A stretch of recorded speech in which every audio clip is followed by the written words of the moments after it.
28 February 2026 ला सकाळी 9:52 इराणमधल्या अनेक लोकांच्याकडे जे नमाजसाठीचं ॲप आहे, ज्याला तिथं बडे सबा ॲप असं म्हटलं जातं, या नमाजच्या ॲपमध्ये एक नोटिफिकेशन आलं. या नोटिफिकेशनमध्ये लिहिलेलं होतं हेल्प हॅज अराइव्ड, म्हणजे मदत आलेली आहे. आता खरं तर हे नमाजची माहिती देणारं ॲप होतं.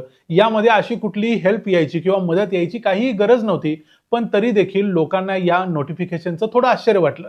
प्रत्यक्षपणे त्या अगोदर काही मिनिटं अगोदर फक्त इराणचे सर्वेसर्वा असणाऱ्या आयातुल्ला खोमेनी यांच्या घरावर हल्ला केलेला होता आणि त्यामध्ये त्यांचा मृत्यू झालेला होता. या गोष्टीची बातमी इराणच्या जनतेला अजिबात पोहोचलेली नव्हती, त्यांना माहिती देखील नव्हतं. पण तरी देखील अनेक लोकांनी कसली मदत आलेली आहे म्हणून त्या नोटिफिकेशनवर क्लिक केलं आणि काय आहे बघायचा प्रयत्न केला तर त्यांना धक्काच बसला.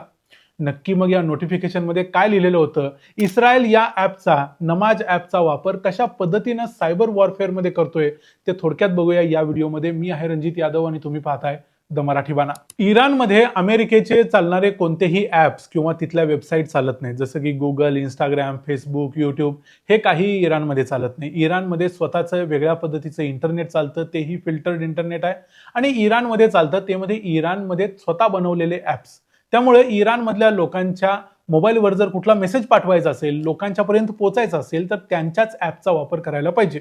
आणि त्यात मग या नमाज ॲपची, जे बडे सबा ॲप आहे, या ॲपची खासियत अशी आहे की हे इराणमध्ये बनवलेलं स्वतःचं ॲप्लिकेशन आहे आणि या ॲप्लिकेशनचा वापर करणारे करोडो लोक इराणमध्ये आहेत. इराणच्या बाहेर देखील गुगल प्ले स्टोअरवर जर तुम्ही जाऊन बघितलं तर याचे 50 लाखापेक्षा जास्त वापरकर्ते जगभरात आहेत. म्हणजे इराणमध्ये वापरतात ते वेगळं, त्याच्याशिवाय जगभरात वेगवेगळ्या ठिकाणी देखील हे ॲप वापरलं जातं. या ॲपमध्ये काय होतं तर नमाज पठणाची जी 5 वेळा नमाज पढलं जातं त्याच्याबद्दलचा रिमाइंडर देतं, त्याचा अलार्म वाजून लोकांना जागं करतं की नमाजाची वेळ झालेली आहे. किंवा याच्यामध्ये एक कॅलेंडर ॲप आहे ज्यामध्ये सांगितलं जातं की कोणाच्या जयंती, पुण्यतिथी काय काय आहे हे सांगितलं जातं. जसं मोहर्रम कधी आहे, ईद कधी आहे याच्याबद्दलची माहिती दिली जाते. त्यामुळे या ॲपवरती सगळ्यांचा विश्वास आहे आणि हे ॲप एक प्रत्येकाच्या मोबाईलमध्ये असणारं कंपल्सरी सारखं एक ॲप आहे. याच ॲपमध्ये सकाळी 9:52 तो मेसेज आला ज्यामध्ये लिहिलेलं होतं मदत आलेली आहे.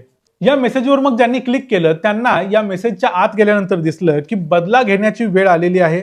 आत्ताच्या इराणच्या सरकारनं इराणच्या लोकांविरुद्ध केलेल्या अन्याय अत्याचाराच्या पापाचा घडा आता भरलेला आहे. त्यांना त्याची किंमत द्यावीच लागेल. जे लोक इराणच्या स्वातंत्र्यासाठी या लढाईमध्ये उतरतील त्यांना माफ केलं जाईल, असं या मेसेजमध्ये लिहिलेलं होतं. त्यामुळे मेसेज वाचणाऱ्या प्रत्येकाला धक्काच बसला की इराणच्या स्वातंत्र्याची ही कुठली लढाई चालू झाली, ही कधी चालू झाली. कारण लोकांना माहितीच नव्हतं की इस्रायलनं अटॅक वगैरे केलाय. त्यामुळे लोकांना याचा धक्का बसला. पण तो धक्का पचवायच्या अगोदरच 10:14 आणखी एक पुन्हा नवा मेसेज आला.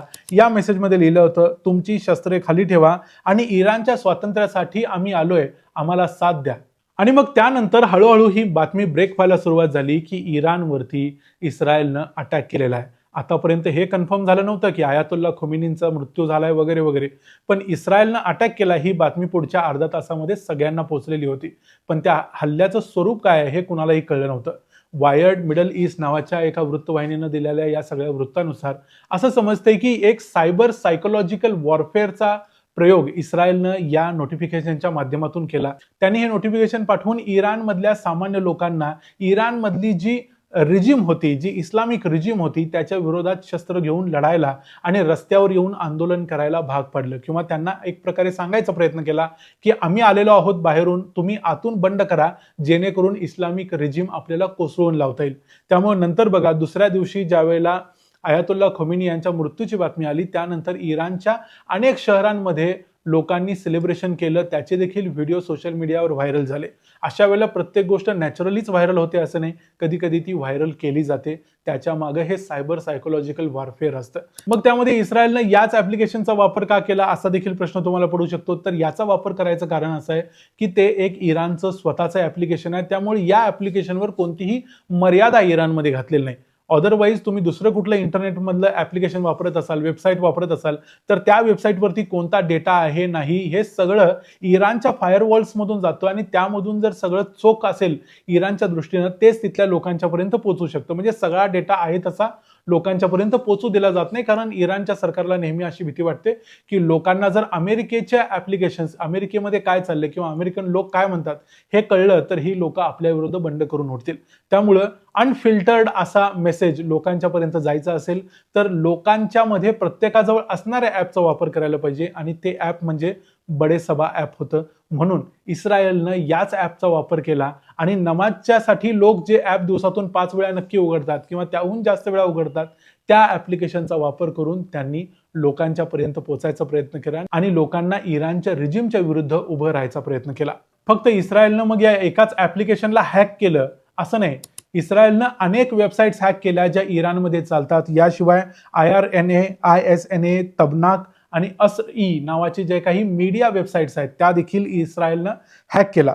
याशिवाय आणखी काही छोटे मोठे ऍप्स देखील हॅक केले ज्यांचा वापर इराणच्या लोकांच्या पर्यंत पोहोचण्यासाठी इस्रायल करते. त्यामुळं हे फक्त युद्ध शस्त्रास्त्रांनी लढलं जात नाही, तर ते अशा पद्धतीनं सायबर क्षेत्रामध्ये देखील लढलं जातं. एक इन्फॉर्मेशन वॉरफेअर असतं, एक सायबर वॉरफेअर असतं. अशा अनेक पातळ्यांवरती खेळल्यानंतरच तुम्ही जिंकू शकता. फक्त आपल्याकडे चांगली शस्त्र आहेत, याच्या जीवावर युद्ध जिंकण्याचे दिवस आता गेलेले आहेत. तर ही होती इस्रायलची एक स्ट्रॅटेजी इराणच्या लोकांपर्यंत पोहोचण्याची. या व्हिडिओबद्दल तुमचं काय मत आहे ते आम्हाला कमेंट्समध्ये जरूर सांगा. व्हिडिओ आवडला असेल तर व्हिडिओला लाईक करा, चॅनलला सबस्क्राईब करा. पुन्हा भेटू पुढच्या व्हिडिओमध्ये. तोपर्यंत पाहत राहा द मराठी बाणा. जय हिंद, जय महाराष्ट्र.